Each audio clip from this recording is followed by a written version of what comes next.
The murder of a 35-year-old Asian woman is sparking outrage here in New York City, raising new questions about the city's weak district attorney and bail reform laws. So how has New York's new mayor, Eric Adams, responded? By saying, "Shut up, racist. How dare people notice that their city is going to hell," like me. Friends, we'll dive into it. Time for Hold the Line.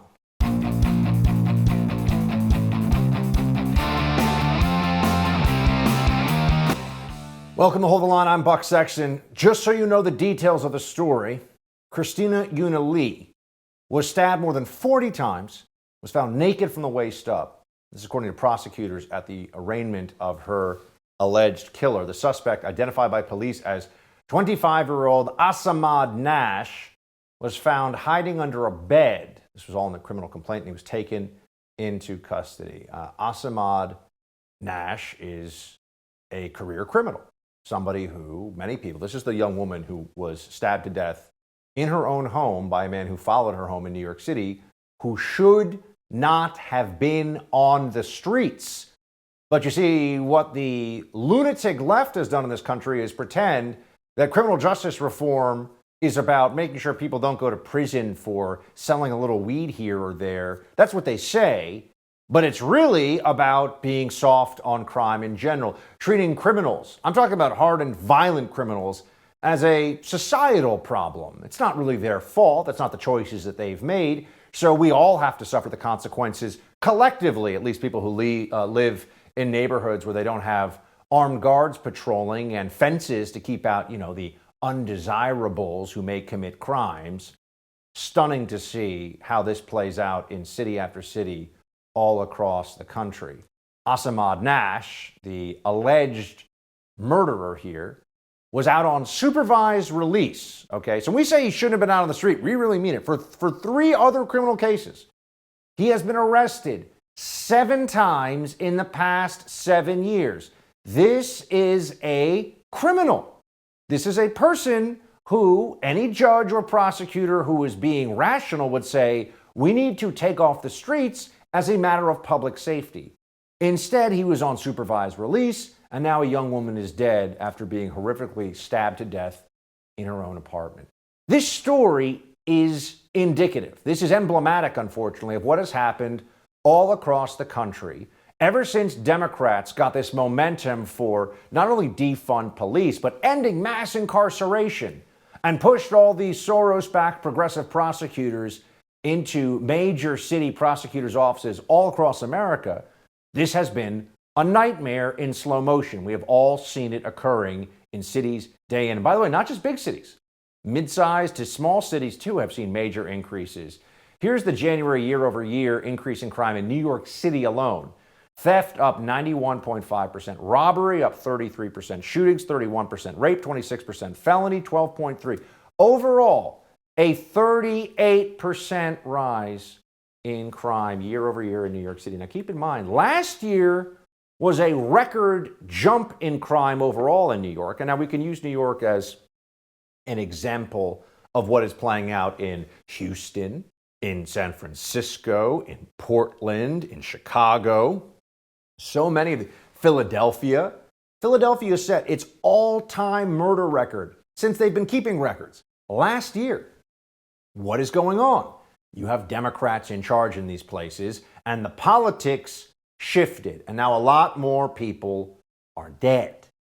Now, we can see this. And by the way, not only people dead, people's lives are being ruined. Businesses are having to be boarded up. People don't want to invest in neighborhoods. People aren't safe. They're dealing with anxiety. They're being assaulted. They're dealing with theft. They're dealing with lunatics on their streets who are, relieving themselves everywhere and selling drugs in open air and giving fentanyl to teenagers. This is what we're seeing all over the place. You know what the Democrats say? Maybe we need more social services. Really? Yeah. There needs to be accountability for this, friends. We need to say to the people who are tasked with this, and if you're, say, a mayor of a large city, your first priority needs to be the safety and security of your residents, right? That's number one. We've seen this with the psychotic masking and lockdown policies, which don't work, but they always justify with, we're just trying to keep you safe. How about they keep us safe from being stabbed, bludgeoned, raped, murdered, robbed? How about they focus on that a little bit? Well, in New York City, The new mayor, Eric Adams, who we're all told is supposed to be so much better than what came before him, Bill de Blasio, the new mayor is out there saying that the criticisms of him so far are unfounded. In fact, he's doing a great job. He's being unfairly criticized because white journalists, I mean, he is playing the race card. It's been a month.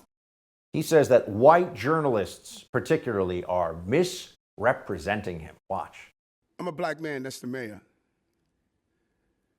But my story has been interpreted by people that don't look like me. We got to be honest about that. How many blacks are in the editorial boards? How many blacks are determining how these stories are being written? How many Asians? How many East Indians? How many South Asians? Everybody talks about my government being diversified. What's the diversification in the newsrooms? So everybody go back with their predispositions, and my role as mayor is being interpreted through the prisms of your realities and not mine. My administration is going to be about saying the obvious that other people are uncomfortable with saying. Discomfort is growth. So I say that to all your owners of your papers, your editorials, diversify your newsroom so I can look out and see people that look like me. I mean, what the hell is he talking about? We just want the crime to stop. We just want everyone of every color, race, creed to be safe on the streets of New York, to be safe on the streets of major cities all across America. People are looking to the new mayor, Eric Adams, the new mayor of Gotham, so to speak. They're looking at him as somebody who could be a hero. He could turn this place around if he chose to do so. But that's going to require something more than playing the race card and saying there are too many white journalists who are misrepresenting him in newsrooms. That's not going to get it done. It's also not going to get it done for Democrats to continue with the lunacy of this is somehow not a function of their lax policies, but because we don't have enough social services spending, we don't have enough violence interrupters or social workers or whatever the latest bureaucratic boondoggle is that we're supposed to think is going to save lives in major cities. Here is AOC, just to give you a sense of how dumb this can get, blaming the rise in crime on the expired child tax credit. We don't want to say some of the things that are obvious, like, gee, the child tax credit just ran out on December 31st, and now people are stealing baby formula. I mean, people stealing baby formula? What? That's not what we're seeing. Okay, I've never even seen that. Who's being arrested for stealing baby formula? In San Francisco, you can steal $900 of stuff. They won't even arrest you if it's less than that. Baby formula? What world does she live in? Just makes no sense, but it's not supposed to because they like being crazy. Otherwise, they'd have to admit their ideas suck and people are suffering because of it. Democrats don't want that. That's most important to them. Not your safety, not anyone's safety. We're going to have more on this with former NYPD officer, conservative commentator, and friend of mine, John Cardillo, coming up. First, I want to talk to you about protecting your online data. A lot of companies promise your privacy is guaranteed, but we know that's not true. That's why you need a new privacy and cybersecurity application tool called Secure. It's spelled S-E-K-U-R. Secure is using proprietary encryption and is offering instant messaging and email that is truly secure. All of your data will be on servers in Switzerland. No big tech spying on you. Look, without real security, people can read your emails, messages, even bank information. You need to step up your online security. Secure is your solution to stop the constant theft of your digital identity and data. Costs only $5 for the messenger, only $10 for the messenger and email combination package. Go to secure.com and take back your privacy today. That's SEKUR.com and use promo code BUCK for 25% off. We'll be right back with more. Hold the line.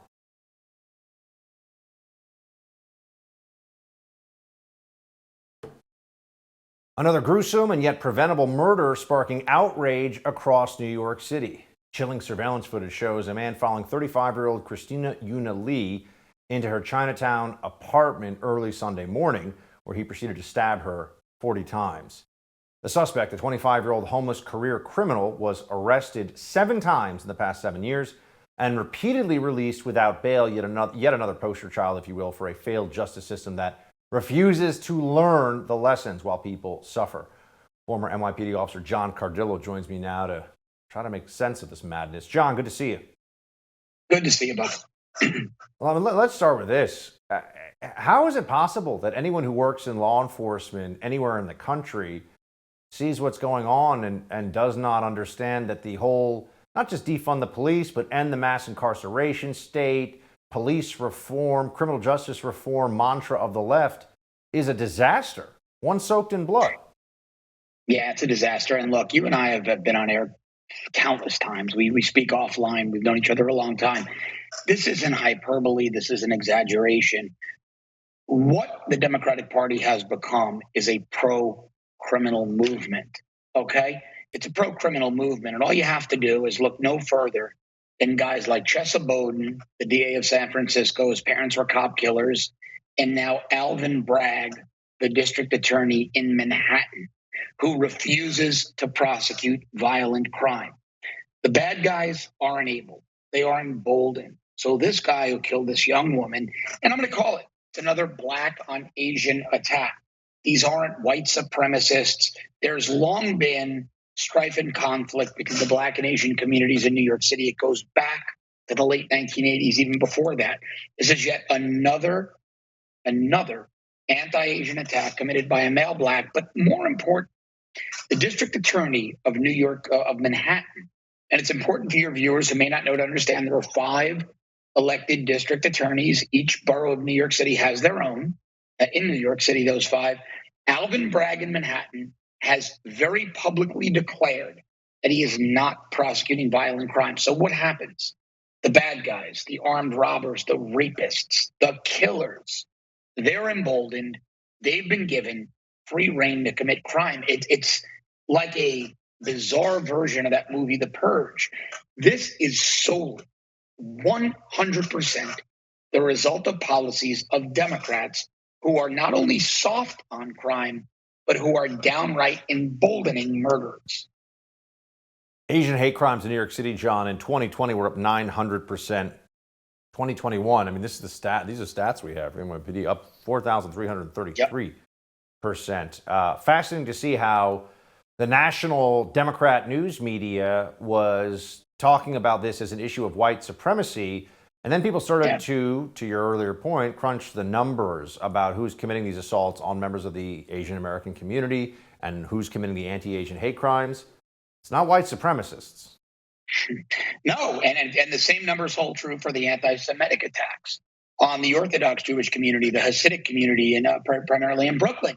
The numbers hold true. Now, you can debate the sociological issues all you want, but the NYPD's mission is to prevent crime and to preserve life and property. Now, look, law enforcement, you work for the NYPD during your days as an intelligence analyst. We both know this. Law enforcement is by and large reactive, right, Buck? Somebody calls 911. That's a reactive action because a crime's already happened. But another mission of law enforcement is a presence, a patrol presence. Armed, uniformed police officers, armed police officers out there en masse, providing a presence to make the bad guys think twice.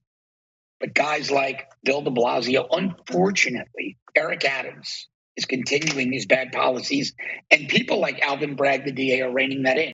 So people will say to me, well, but the DA doesn't control the NYPD. Not directly, but here's the problem. NYPD precinct commanders go down every week to something called ComStat, where they go to headquarters and they have to answer to all their bosses, the chiefs, some days up to the police commissioner, as to why their crime stats are up, their overtime numbers are up, but their convictions are down.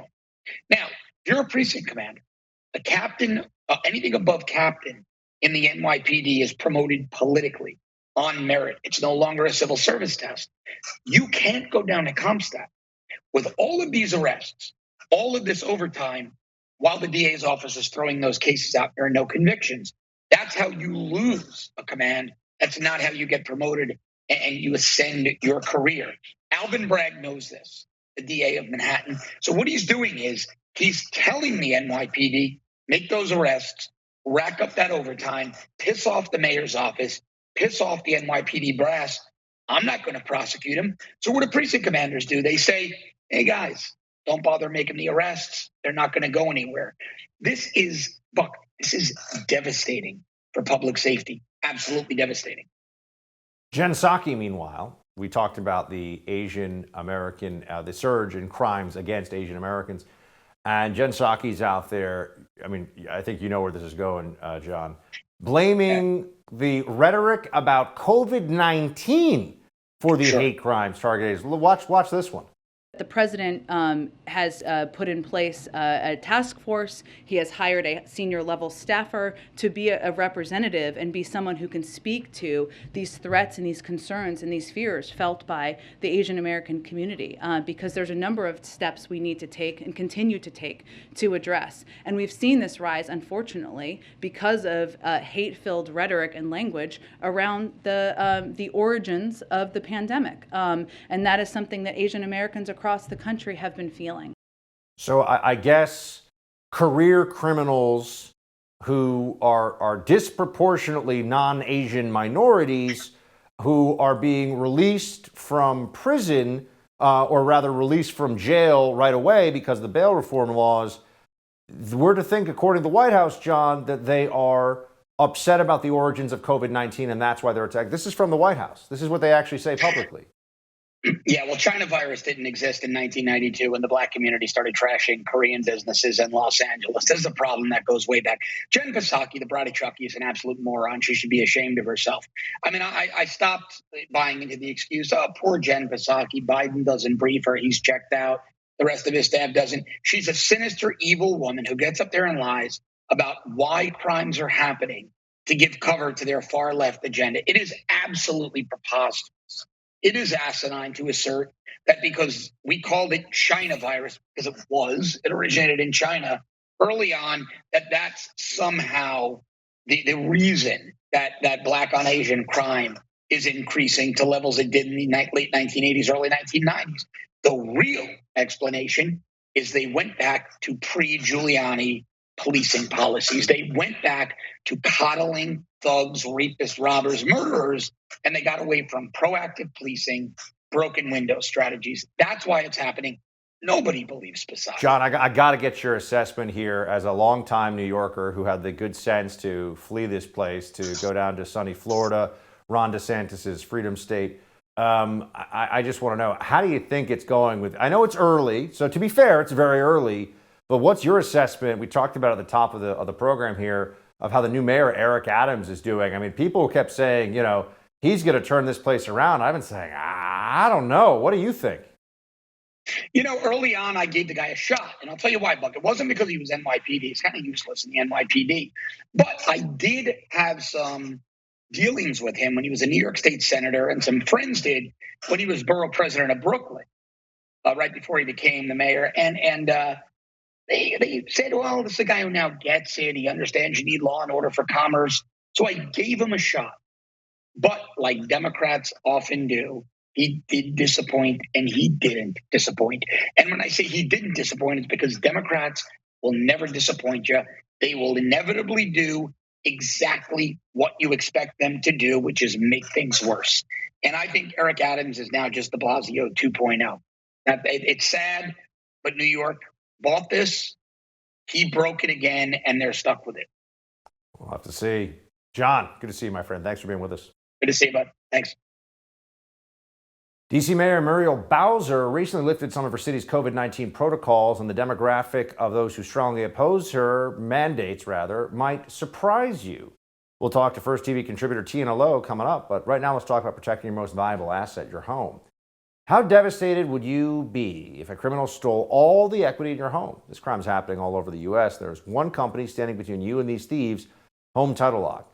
The FBI calls home title fraud one of the fastest growing crimes, which is why you need to go to HometitleLock.com, America's leader in home title protection. Here's the problem. The deed to your home is the only document that proves you own it, and the deeds to all our homes are online. In minutes, a criminal can forge your name off the deed to your home and refile as the new owner.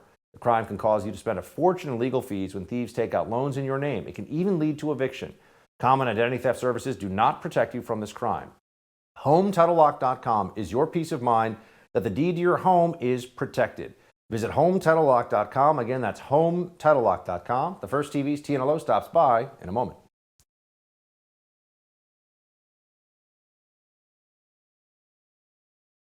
Washington, D.C.'s vaccine mandate for private businesses were lifted after Mayor Muriel Bowser bent the knee to the political science versus medical science situation.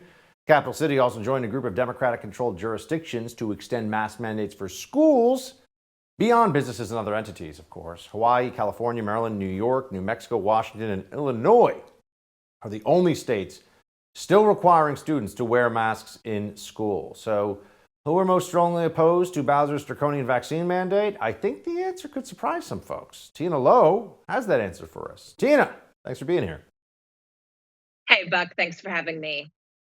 So here we got this one. Tina Lowe's Examiner, Washington Examiner op-ed. Although the Washington Post found that 3 out of 4 district residents supported the mandate, Bowser's key Democratic constituencies proved the most opposed. Nearly 2 in 5 residents of Wards 7 and 8, both the poorest in the district and each with a 90% black population, opposed the mandate compared to just 1 out of 5 residents of the rest of Washington. Wait a second. What's going on here, Tina? So to understand why even a supermajority support in the city at large matters, just consider that San Francisco is about 85% Democratic. In 2016, 2020, 85% of voters voted for Clinton or Biden. DC is 90 to 93% Democratic. So if you're talking about the areas with the highest black populations, the most working class population, that support for a Keystone Democratic policy then drops to 60%, you're talking about over a 30-point swing. Imagine what a 30-point swing does in elections across the country, in far less Democratic areas, in area with more viable Republican plans or centrist constituencies. That is why this matters. Bowser's up for re-election for her 3rd term, potentially, in 2022. She has staked her career on this mandate, and it lasted 1 month. If it can't fly in the bluest area of the entire country, imagine how it's devastating other candidates in their Democratic polling heading into the midterms. So what does it look like in D.C. the steps ahead will be in terms of getting rid of this stuff? Are D.C. residents, the residents of our nation's capital, almost free of Fauciism, as it were, or is this stuff going to drag on? So it's obviously going to be the last to leave DC because Bowser has spent the last over a year now, starting from summer of 2020. She has been auditioning for a position within the Biden administration. There's nowhere really for her to go from here. So politically, she has always been trying to appease what Biden wants, what the CDC wants, to show that she is a loyal foot soldier in the same way that other Democrats, like say Gretchen Whitmer, they just don't have to do the same.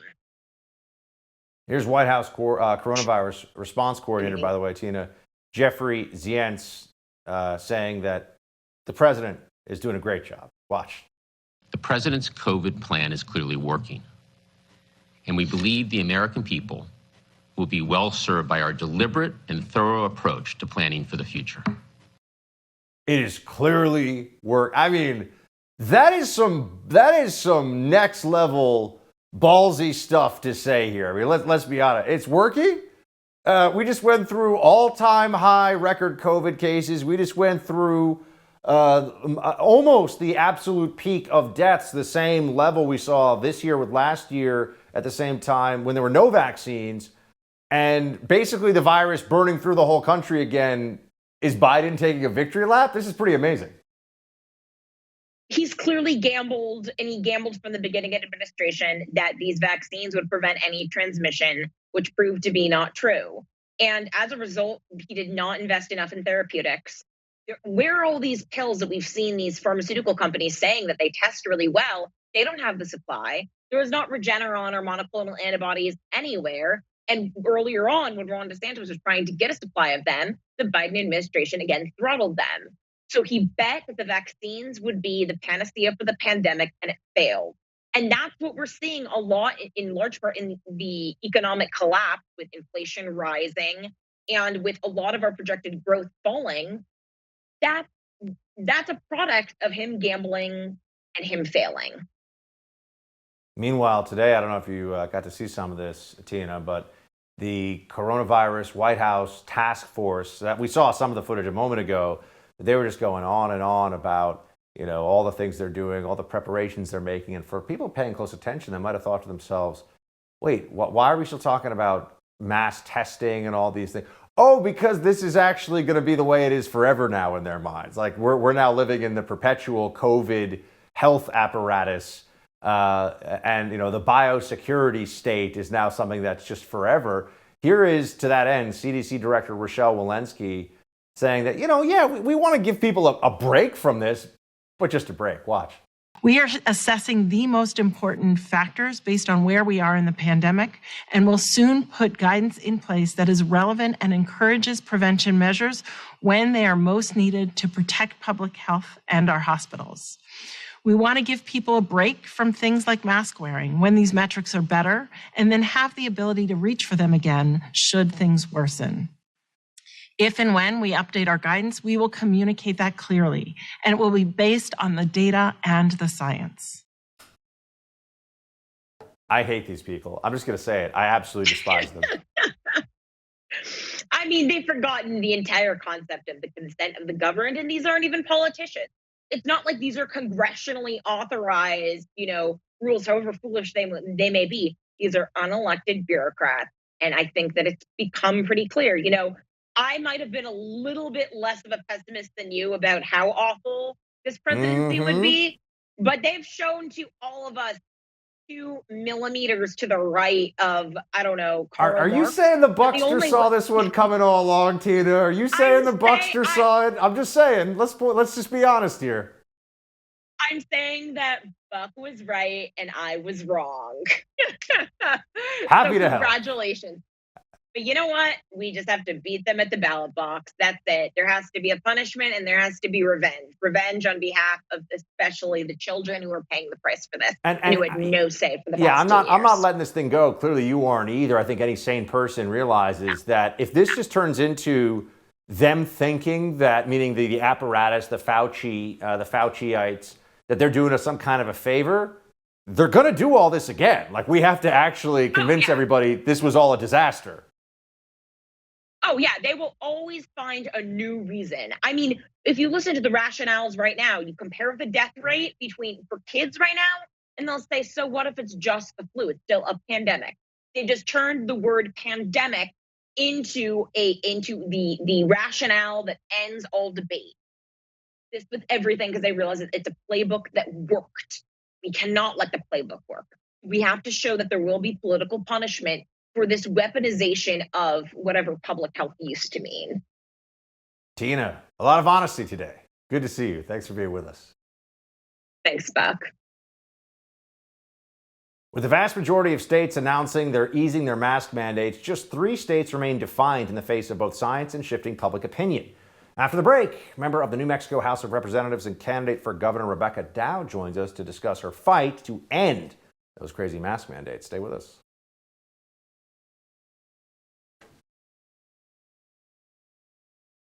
The vast majority of states have dropped or announced a rollback in mask mandates over the past few weeks, but New Mexico remains one of the 3 states, only 3 out there, to require face coverings still in public spaces. New Mexico has some of the strictest COVID-19 mandates out there, which includes masking up for children as young as 2 years old. The state's public health order was set to expire earlier this month, but was recently extended through at least March 4th. Representative Rebecca Dow is member of the New Mexico House of Representatives. She's also running for governor of New Mexico. She joins now to discuss the latest in her state. Representative Dow, thanks for being with us. Yeah, thanks for having me.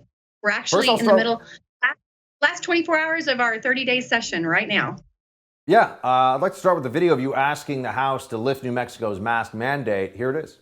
These states have recently announced the end to the mask mandates for students in schools. Virginia, Rhode Island, Pennsylvania, New York, New Jersey, Oregon, Nevada, Massachusetts, Illinois, Delaware, Connecticut, California is changing their requirements. If they're not vaccinated, they still have to wear a mask. But the other states are simply declaring that indoor public spaces no longer have to have mask mandates. And I saw an absolutely joyful YouTube video today of students in a classroom hearing the announcement that they are not going to have to wear masks anymore.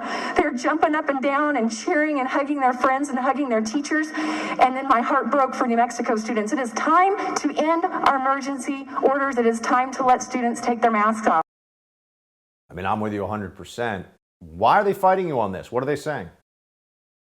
You know, our governor believes that she knows more than CDC. She absolutely believes that she's responsible for making every decision for every person in our state and the health decisions of parents who are raising their minors. She believes that she knows more and she knows she's best. She knows best and she's best equipped, and she's absolutely wrong. And she has all this criteria for when she'll drop the emergency mandates, and it's absolutely an impossible criteria to meet. So she continues to renew these health orders every 30 days. And we've been introducing bills to limit her orders, and she refuses to hear those bills or to give them their due time and let public give comment. And so I've had to resort to using the time on the floor during announcements when we get to celebrate the birth of a grandchild. I have a 7-week-old grandchild, and instead I'm begging that our governor join the other states and end the mask mandates.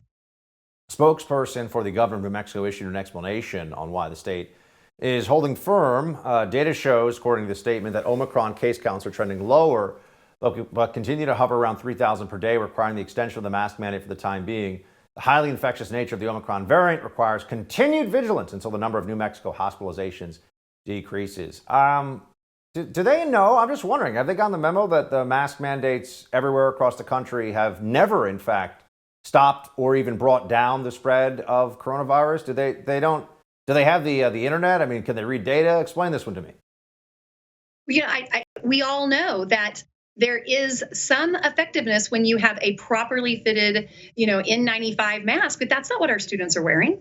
I mean, I work in early childhood, and these children are going to the restroom, they're eating food, they're wiping their noses, they are keeping on their face.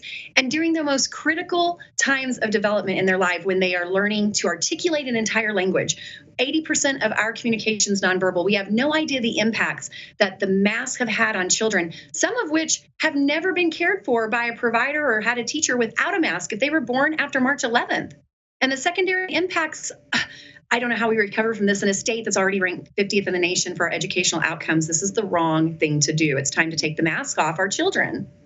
Speaking of education, you've been out front in New Mexico trying to ban the teaching of critical race theory in the state schools. You introduced House Bill 91, which would have banned offering courses in CRT. Bill didn't make it to the House floor. What happened there? I didn't even use the word critical race theory. We just simply acknowledged the fact that our children in New Mexico, we're ranked 50th in the nation in education. In the middle of a pandemic, they are sicker than they've ever been. They are having more medication than ever before. They are more suicidal than before. They are self-isolated. We still have remote learning when there's a certain number of cases in a school. They are on the internet and on social devices, electronic devices more than ever. They're confused and concerned about their future. This is how they're self-reporting. And the last thing in the world we need to do for these beautiful children is tell them that because of a biological sex that they don't control and the race that they don't control, that they're inherently racist or inherently racist, or that they're oppressors because of something they can't control, their gender or their race. It's just wrong, and we shouldn't be doing it. Have you seen in your state similar momentum, a similar movement, if you will, from parents showing up at school board meetings who are upset about the critical race theory teaching that goes on really in places all across the country, and also mask mandates and lockdowns? We've had this in Loudoun County, Virginia, and in other places that are perhaps a bit purple, politically speaking. But San Francisco just had a number of school board members recalled because parents were fed up with how woke and insane things are getting in San Francisco. So I'm wondering, have you seen this in New Mexico? Because I haven't seen it in the headlines. It's absolutely happening in New Mexico. In fact, Floyd School District is a district where they could meet every one of the health standards and they didn't want to mask their children. So we have applied, this governor, not me, has applied a one-size-fits-all standard for our school districts. And part of it is, social distancing, the masking, vaccination of the teachers and the staff and anybody working at the facility. So Floyd School District is an example of one where the school board, the superintendent, and all the parents were in agreement that they did not want to mask their children. And they shouldn't have to because their school was at 50% capacity and they could social distance. Our governor came in and removed that school board She removed them. They didn't get to recall her. She's recalling school boards, and so they fought and they fought, and they have a new school board now. It's been reinstated, and it's a shame what's happening in New Mexico. She immediately went to rules and regulations and tried to put a rule in place that allows her to recall school boards on a broader grievances that she can determine, and that they couldn't even pay for their own legal defense as elected officials. They'd have to pay privately instead of the school attorneys covering their fees and their defense. What's top of the agenda if you become the governor of New Mexico?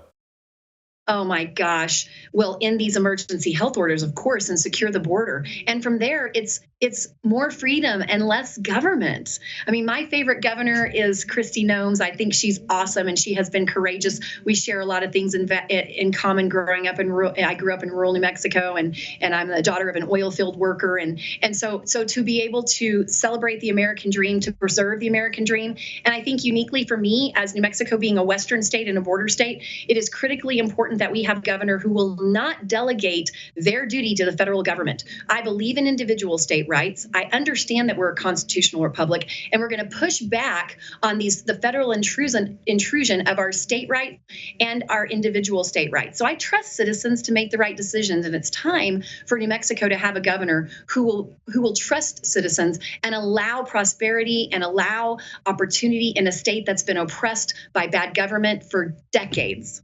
Representative Dow, good luck to you in your race for the governorship of New Mexico. Thanks for being with us. Hey, thanks for having me. I appreciate it. An Allegiant Airlines employee kicked a man off a flight after he wouldn't change his Let's Go Brandon mask. Claimed it was an FAA regulation. This is what the world's coming to, folks. We'll have that story coming up. Quick hits next.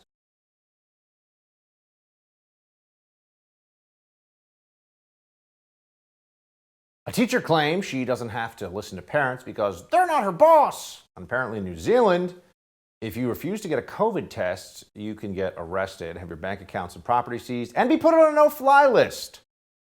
Turns out it is East Germany with kiwis. So I think that's the bird, right? Oh, also a fruit. I can't keep it all straight. Time for quick hits. Let's get right to it. First off, you think that we're free in this country, right? You think that we're a free country. You're told that we are a free country, but are we? If you ever ride on an airplane, you know we are not. This is not, in fact, a free country. This is a country where there are a lot of infringements upon basic liberty going on a daily basis under the rubric of safety or whatever. They come up with some bullcrap justification.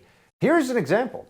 A guy was kicked off of a flight because he had a Let's Go Brandon message written on his mask, these stupid masks that even airline CEOs have admitted we don't have to wear based just upon the ventilation systems that planes have.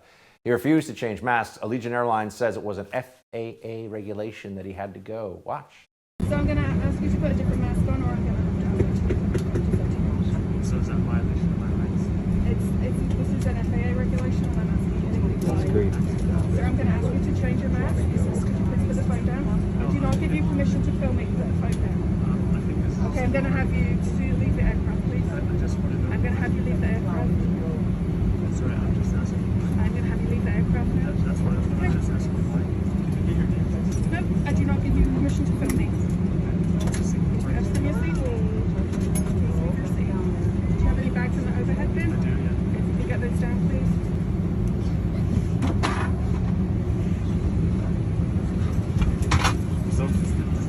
Thank you. If you can leave the aircraft, please. You could leave the aircraft, please. Thank you. Wow. Sorry. I mean, I don't know. Where was that, guys? Because what's this whole, I do not give you permission to film me? That's certainly not how it works in America. I don't know where was this? Do we know? Anyway, it's insane beyond that. I assume it's in America because it's a Let's Go Brandon mask, but maybe this guy's, I don't know, we got to check and see where the flight was originating from. But yeah, no, I don't give you permission to film me, that's not a thing. That's not a thing. Not in a public space. No. But tyrants don't really care what the actual rules are. They like to make it up as they go along. That's the fun part of tyranny, you see. Ah, yes, teachers. There are great teachers. Teachers that change people's lives for the better. Teachers that people remember their whole lives for being inspiring, the stories they told, the way they made us get excited about learning. And then there's what most teachers in the public school system who are Democrat libs are like these days, and it's pretty appalling to see it. This one was kind of funny. A teacher thinks that she's, above parents being able to weigh in the children's education. She says, yeah, go complain to the school board, but don't complain to me, because the teacher's essentially saying that she works for the local Department of Education, the school board, whatever the case may be, instead of actually feeling like she is in any way responsive to, or should be responsive to, the teacher's concerns. Watch this one. So I see how you think that you've done something here, because parents or community members have voiced concern to their elected official, which is how that process works. Not bringing it to a teacher, right? They're taking it to the elected official. And now that legislators are trying to implement these things. But still, in fact, a parent, not my boss. I don't actually answer to them, so get bent. Get bent, she says. Ah, yes. Molding future minds, I'm sure. CNN's Brianna Keeler, apparently a news anchor, has not received. Remember when they told us they're going to get those tests to us? 1 billion tests in the mail? We're going to send a lot of tests, and the tests will be tests, and then there'll be more tests. And, like this was going to do something for a pandemic that had already completely exploded and was infecting people everywhere. I got infected. It was infecting people everywhere. Even CNN's realizing maybe the testing at home thing didn't really have a big impact. Watch. It seems like the tests that did go out, they missed the wave, right? A lot of people are getting them, or I haven't gotten mine yet, for instance. I know a lot of people have gotten them, but a lot of people haven't, at a time where you don't even really need them anymore. You don't really need them anymore. Yeah, especially if you already had COVID. But now you can just stack up free tests in your closet, maybe, You take them from friends if they don't want them. Hey, I'll take your free test, So stupid, the whole thing. The people in charge are morons. Never forget that that's really what's going on here. The people that have been in charge during this pandemic are morons. I don't care what they got on their MCATs. I don't care what degrees they have. They have horrible judgment, and they are arrogant, and they are dumb. By the way, in New Zealand, they're firing people for not wanting to get tested for COVID. If you don't pay the fine, you get arrested. You have your accounts and property seized. You put on a no-fly list, apparently. Team's showing me this one here. New Zealand has completely lost its mind during COVID. And Jacinda Ardern, the